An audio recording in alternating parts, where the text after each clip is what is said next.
মধ্যে একটু রাই মানে কালো সর্ষে, শুকনো লঙ্কা আর একটু সাদা জিরে সাদা তেলের মধ্যে একটু গরম করতে দিলাম।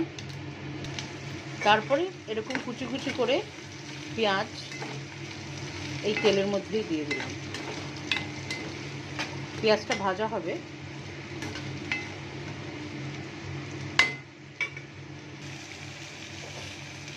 তারপরে একটু কারি পাতা দিয়ে দেবো।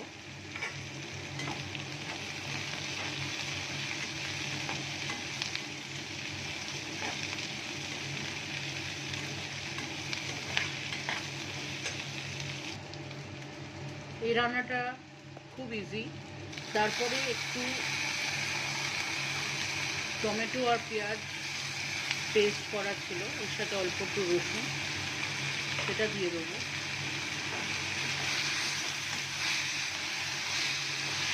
ভালো করে মিশিয়ে নেব।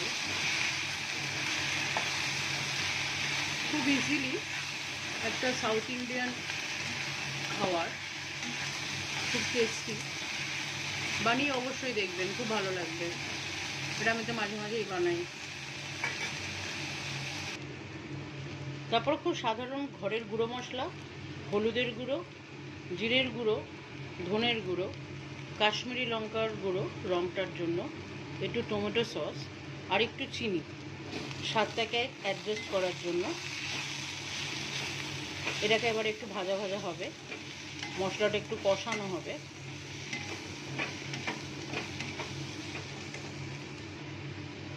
ভেজে রাখা হালকা নুন হলুদ দিয়ে ম্যারিনেট করা ছিল সেই চিংড়ি মাছগুলো ভেজে রেখেছিলাম ভীষণ হালকা, সেটাকে এই মশলাটার সাথে এবারে মিশিয়ে দেবো।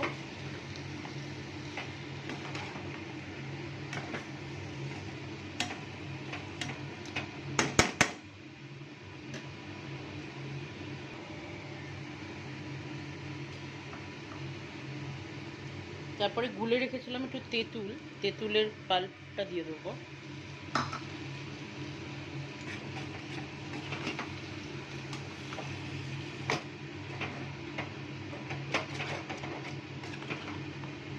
খুব ভালো লাগবে, এটা বেশ নোনতা নোনতা ঝাল ঝাল ব্যাপারটা আসবে।